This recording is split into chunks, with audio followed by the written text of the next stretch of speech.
Salut, c'est Florian, bienvenue dans cette nouvelle vidéo. Dans cette vidéo, je vais te parler d'une action à dividende pour compte titre qui représente parfaitement ce qu'on entend par action à dividende, à savoir une action qui verse un dividende depuis très longtemps avec un rendement relativement intéressant.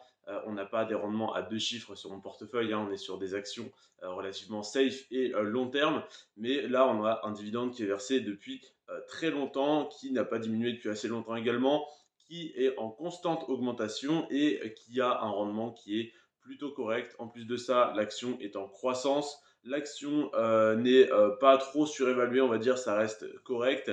On a une marge nette qui est élevée, un très beau résultat net, etc., etc. Je vais donc te présenter tous les indicateurs de cette entreprise. Et cette entreprise, tu l'as vu sur le titre et sur la miniature de cette vidéo, c'est Procter Gamble. Procter Gamble, c'est vraiment les rois de la consommation. Il me semble qu'on appelle ça consommation discrétionnaire. C'est la consommation des objets du quotidien, à savoir les rasoirs, enfin, tous les petits objets en fait du quotidien qu'on peut utiliser, que tout le monde achète, que tout le monde utilise. Et donc, on a vraiment Procter Gamble qui est positionné sur plein d'objets comme ceci. Tu peux aller voir sur Google les marques détenues par Procter Gamble. Ça va te donner une petite idée des marques et donc des produits sur lesquels enfin, des produits qu'ils vendent. Donc, on va attaquer avec les chiffres parce que tu es là pour ça. Si tu veux en apprendre un petit peu plus sur l'entreprise, tu peux très bien aller sur Google, sur Wikipédia. Là, si tu regardes cette vidéo, c'est pour avoir tous les chiffres synthétisés en quelques minutes. Donc, on attaque avec la valorisation de l'entreprise. Déjà, ça se compte comme toujours en milliards de dollars. Et là, on est à 345 milliards de dollars de valorisation. C'est un peu moins du double de McDonald's dont je t'ai parlé hier, qui est à 193 milliards. Donc là, 345 milliards, c'est vraiment énorme. C'est donc une entreprise présente dans des dizaines de pays, si je ne te dis pas de bêtises. Et on a donc 345 milliards de valorisation. Ensuite, on a un chiffre d'affaires très élevé, un résultat net très élevé, mais surtout ce qui nous intéresse, c'est est-ce que c'est en augmentation ou pas. Et en effet, on est en augmentation de 19% sur les 4 dernières années pour le chiffre d'affaires. Donc, ça n'est pas énorme, mais ça a le mérite d'être en augmentation malgré les conditions de marché et les conditions sanitaires, etc., de guerre actuelle. On a donc 19% d'augmentation du chiffre d'affaires en 4 ans, mais par contre, on a 50% d'augmentation du résultat net en 4 ans. Alors oui, on connaît des années où c'est beaucoup mieux, mais 50% en 4 ans avec les conditions actuelles et surtout étant donné que Procter Gamble est une grosse entreprise, ça veut dire que là, entre 2018 et 2022, le résultat net est passé de 10 milliards à 15 milliards de dollars, ce qui n'est pas négligeable. Ensuite, on a la marge nette qui, pour Procter Gamble, est de 18%. C'est une assez bonne marge nette, même une très bonne, j'ai envie de dire, pour ce secteur. Évidemment, par rapport au reste de mon portefeuille, c'est relativement faible parce que j'ai pas mal de valeurs technologiques. Par contre, pour une entreprise qui vend des produits comme ça de consommation de la vie de tous les jours, du dentifrice, etc., c'est relativement élevé. Ça reste que mon avis. Ensuite, au niveau de la croissance, on a une croissance de 82% sur les 10 dernières années. Donc, ça n'est pas énorme, surtout quand on voit que le résultat net augmente quand même assez rapidement. D'un côté, c'est bien parce que ça fait que l'entreprise n'est pas trop surévaluée. Et je dis pas trop surévaluée parce qu'elle a quand même un PER de 24. PER de 24, c'est un petit peu au-dessus de la moyenne de mon portefeuille. En moyenne, j'ai un PER de 22. 24 pour ce secteur, en effet, c'est un petit peu haut, mais c'est en fait justifié parce que si l'entreprise est un petit peu surévaluée comme ceci, c'est tout simplement parce qu'elle apporte une énorme sécurité sur le dividende et même une énorme sécurité sur la globalité de l'entreprise pour deux raisons. Pour le fait que la valorisation est énorme et pour le fait que des produits qu'elle vend, ça n'est pas IBM ou Intel qui peut couler, je ne vais pas dire du jour au lendemain, mais en quelques années, si les technologies ne suivent pas, si l'innovation, la recherche et développement ne suivent pas. Là, le jour où on n'aura plus besoin de dentifrice, de rasoir, de je ne sais quoi, ça n'est pas demain, ça ne risque pas d'arriver tout de suite. Donc, les investisseurs, en période surtout un petit peu compliquée comme en ce moment, se réfugient sur des valeurs refuges, comme on les appelle, comme Procter et Gamble en l'occurrence. Donc, c'est pour ça qu'en ce moment, le PER est un petit peu haut, mais il reste tout à fait raisonnable étant donné la sécurité qu'apporte l'entreprise et son énorme valorisation, son dividende versé depuis très longtemps, etc., etc.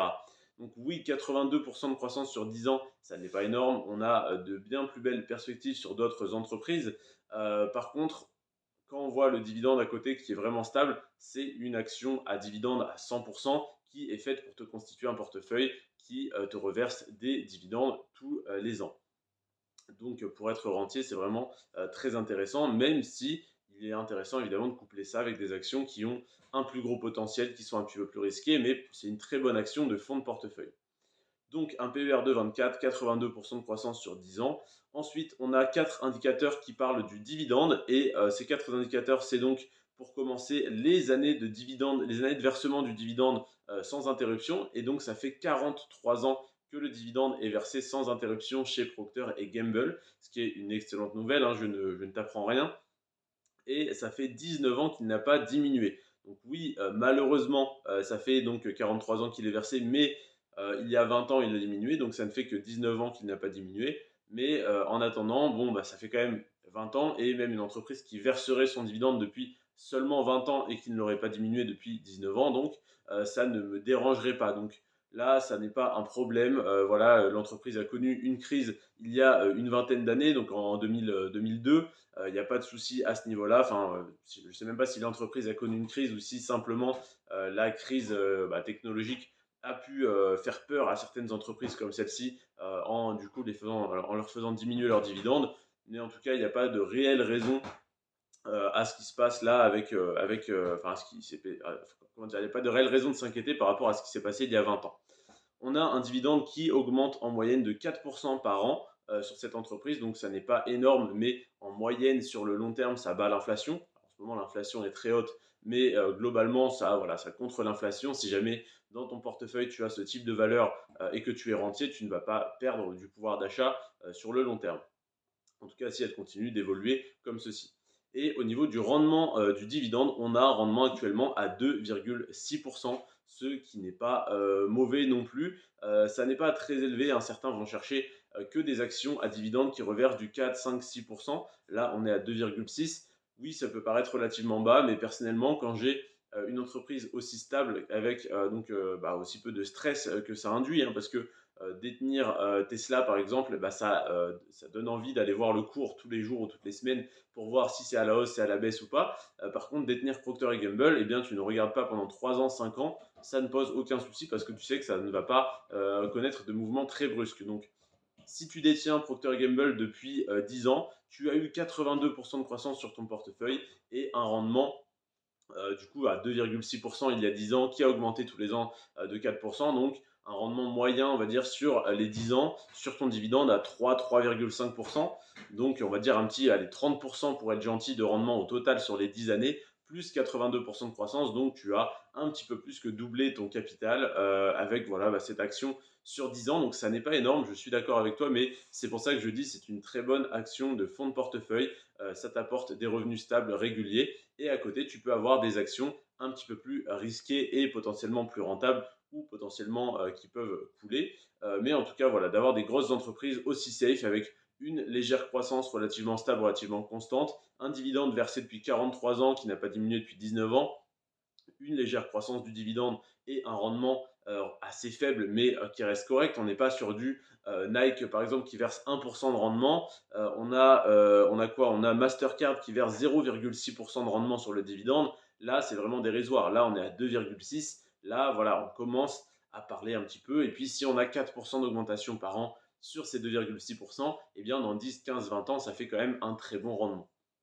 Voilà donc pour la présentation de cette entreprise. Ça n'est pas un pari, ça n'est pas, voilà, c'est vraiment de l'investissement, bon père de famille et safe, pas trop risqué.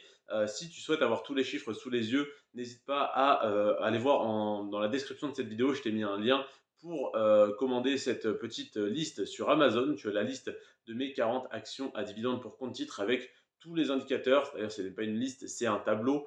Et tu as également le même tableau pour les actions de croissance pour compte titre et les actions à dividendes pour PEA qui est avec cette liste pour 2,67 € ou 69, quelque chose comme ça, parce que c'est le prix le moins cher qu'on pouvait mettre sur Amazon pour un e-book. Donc n'hésite pas à la commander si ça peut être utile. Sinon, n'hésite pas à rejoindre le canal Telegram que tu trouveras en premier lien dans la description pour venir discuter avec moi et avec les autres investisseurs de la chaîne. Sur ce, c'était Florian. Je te remercie d'avoir regardé cette vidéo en entier. Demain, on se retrouve pour l'analyse de Automatic Data Processing. Sur ce, prends soin de toi et de tes finances. C'était Florian. Ciao.